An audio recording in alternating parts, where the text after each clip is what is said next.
E, Doug solos over the two fiddles. Then you bring the pattern in. I'm going to probably look at you look at this for when you feel that would be good. Okay, so you control that.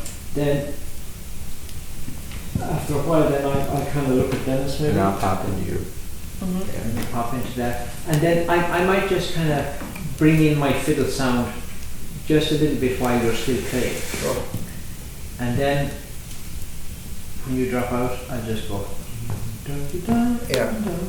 And anyway, like the connected glue is still here, right? The pattern is still going on, so nothing can really be thoroughly out. Then, so we play that a good few times, or as long as it's feeling good, like, you know. And then I'll go into that pattern, and then from that pattern, then you cue me, and I go into the B part, and I think that we'll just play the tune twice then, do you know what I mean? Like, considering that B part being the, you know, like do and then anyway, I cue you, right. But in my mind it's two times, you know? Right. And so that variation becomes one A part. Right, and then we play B part, and then the C part, then the A, B and C part, right? And then we're on. Okay, and then, well, the way we finished it there was like we kind of got back to that E and that draw and stuff like, so we might just kind of, and it finished with the guitar and with Liz and Dennis kind of finishing it. Yeah, I'll so I kind of like that, and you can be in there as well, like, you know. Okay.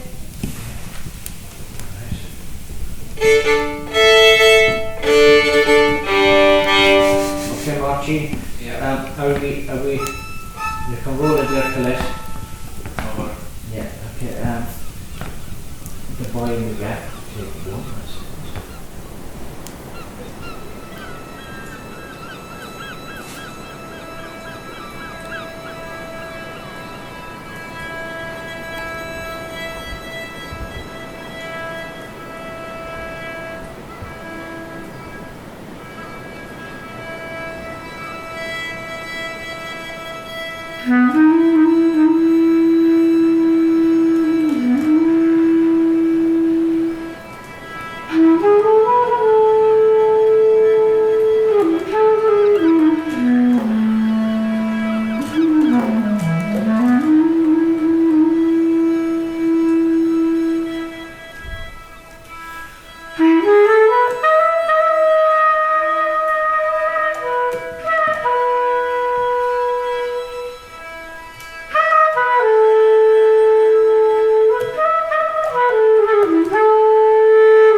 The house contains a feeling, like, so when you sit down there, you're already in a certain kind of frame of mind. It might be quite subtle, but compared to being in a dark, windowless studio somewhere, you know, the feeling is quite different. Being in a house that's been turned into a museum is one thing. To be in a house that people are still living in and that you can live in, like sitting on those sofas in front of the fire and just feeling that we can finish the day like it's our house for the week. You know, you're in a place that already has this like vibe from hundreds of years ago. You know, so that's already there, and you definitely you feel that. Yeah. And it allowed us to play very as we play, without headphones, and just setting up close, using the space. It's very welcoming, and you just sort of get used to wandering around like it's yours. They don't seem to mind. Just walk into the kitchen, they'll give you something to eat. It's great.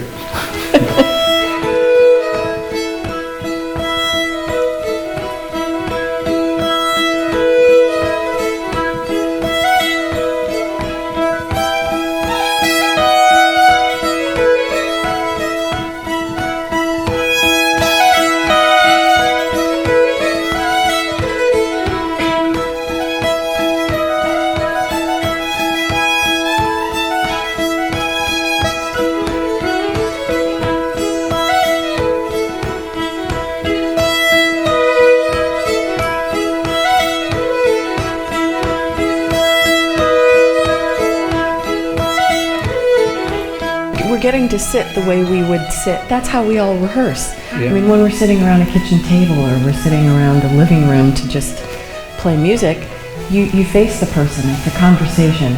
It's a normal way to sit where you can all see each other as opposed to being in a line. We're having that musical conversation and we're able to record it that way, which is really quite great. It's also great to play this music here Yeah. in Cork, in West Cork. You know, it's like coming back to the source. Well, it's definitely a great experience to record and live in the same place. Sometimes that can be a little too intense, but I think with this house and these grounds, it diffuses that intensity.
What would you think you might call the record? Do you have a name for it? Oh, we don't have a name for it. One of the things we were saying was, you know, one of the things that we started enjoying, like, was playing pieces of music that weren't going anywhere. Like, they're just there. You just play them. They're not developing. They're not advancing. They're just there. So the phrase "going nowhere" came up several times, but we thought it probably not an ideal title, like, for an album, you know, like, musically. I mean, a debut going nowhere.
no mistake that people go to the kitchen to play like that, because it's the area of warmth, it's the area of social interaction, and you're having your cups of tea or your glass of whiskey. You know, everybody congregates in the kitchen. I don't care how small your kitchen is.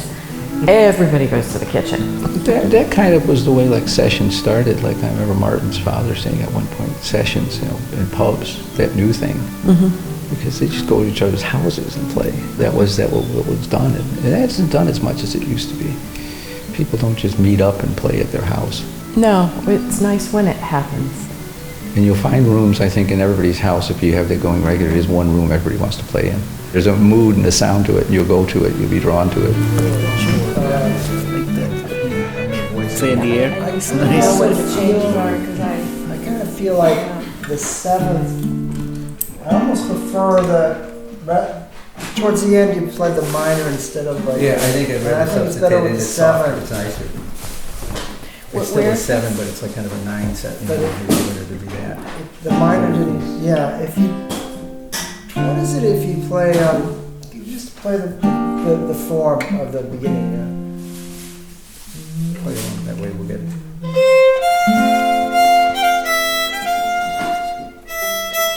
What if that's No, like no, the it's not- suspended That's chord? not how you used to play. Yeah, I think it's suspended.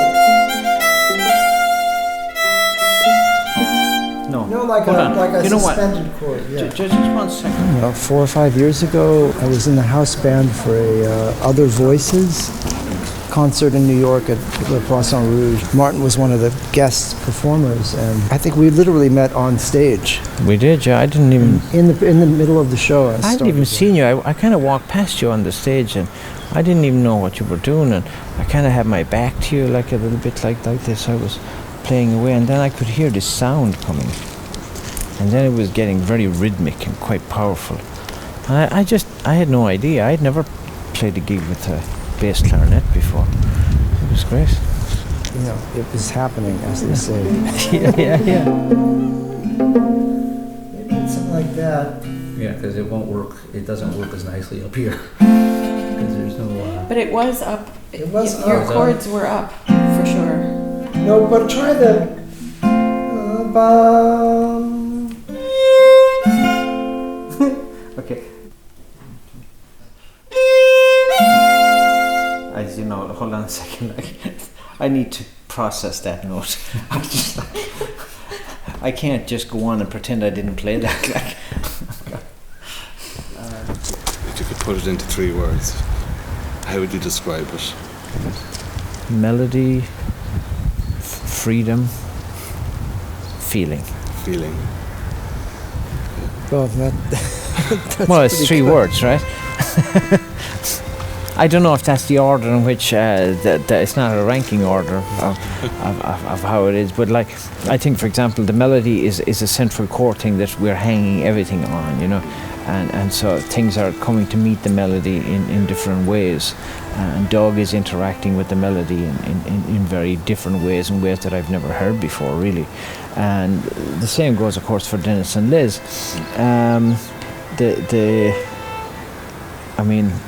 I think we're also trying to ensure that we don't lock ourselves down too much with ideas, make arrangements so tight that we know exactly what's going to happen. So we want to have like a lot of freedom in how we play.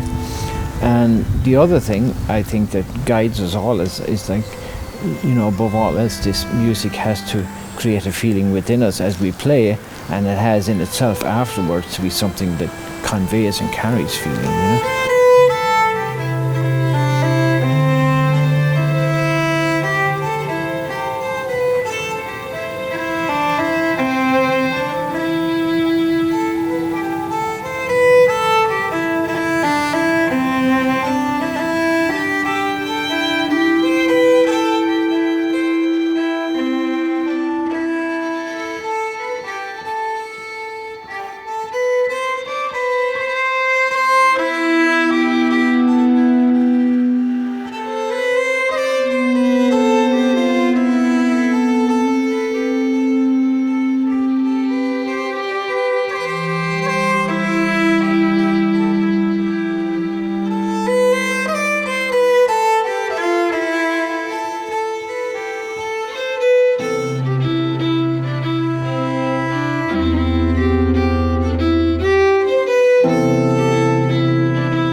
And I got. Whoa! Right.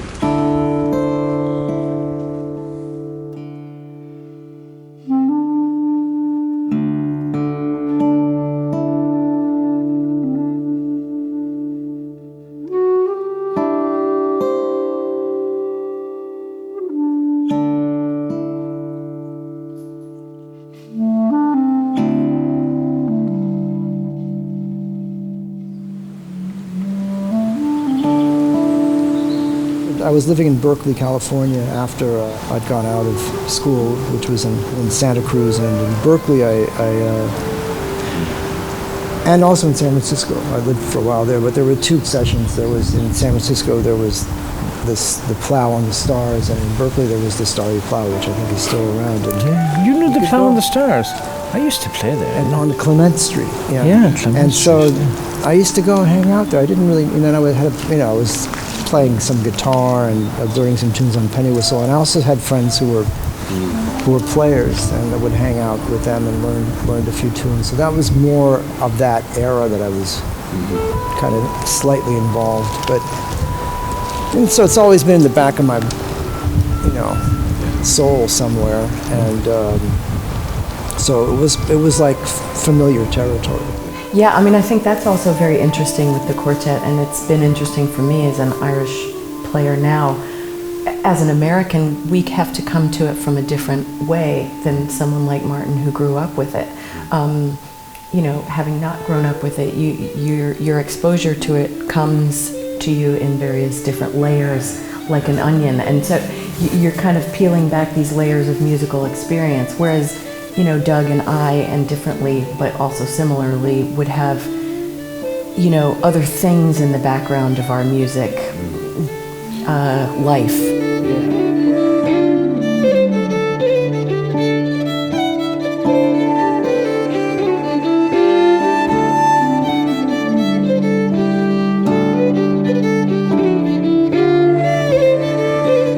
Well, I didn't grow up with any Irish music either. I played everything but, and what drew me to it was just the melodies. I just thought they were incredible, after going to music school and everything else. But it's incredible music. I kind of make a joke of it, but it's true. If you have a really good melody written, a really good tune, even if it's played badly, you can tell it's a good tune. That's the sign of some piece of music that's almost indestructible, that it can be actually murdered, and you still know there's a tune in there, there's a great tune in there. And there aren't that many types of music that are written that well, with these incredible melodies that are, the phrasing, everything is just so perfect.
The tunes can be this incredible, indestructible thing, as Dennis said, but then within that, it allows for such freedom. So it's not that it's a fortress of perfection, it's that it actually kind of opens a door into a whole other place.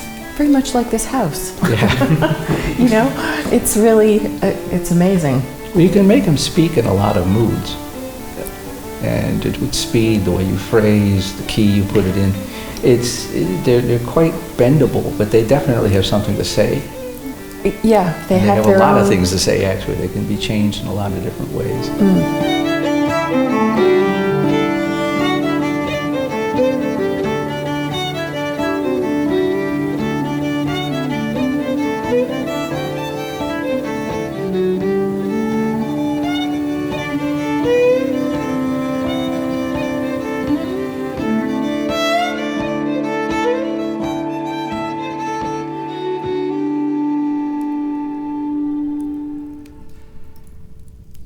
Maybe this would be better, and this is all the while I know what's actually happening here is I don't know what the chords are like. Dropbox has been, I've never uploaded anything, and I had to for this thing I'm doing. I found it's really easy. And using it on your computer. Yes. Well, I only use it on the computer. I can't get it into anything I else. can't do it on my phone. Yeah. I- It's kind of like the problem with the cloud is asking you to kind of surrender some autonomy and some control over things. Like, now, maybe nothing happens. I've actually began to surrender to the cloud. Okay, screw it, it's there. All right. And so I'm even like using the iTunes music.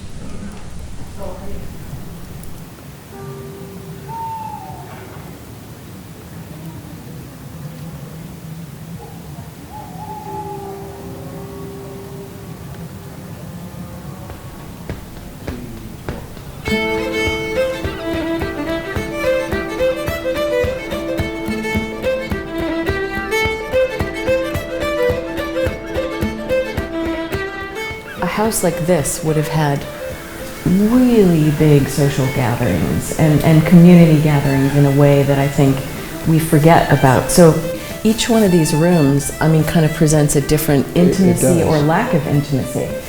And like the room we're in, there's something really intimate about that room. The sound, it sits beautifully in it without being cavernous. It doesn't travel so much that you can't contain it. It's live, but it's not imposing.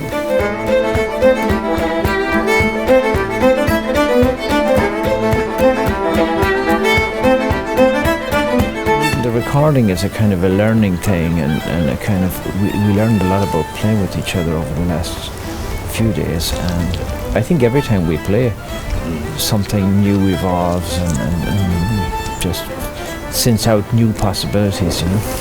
Curiosity, it's called the Book of the Dead. Book of the Dead. Oh my God. Oh, what are they? Oh, it's the Egyptian Book of the Dead. It's the real deal. My God. It is the Egyptian Book of the Dead. This is very good. It's more fortunate. Yeah, this is Take your hands off it. Let me do it. I'm just kidding.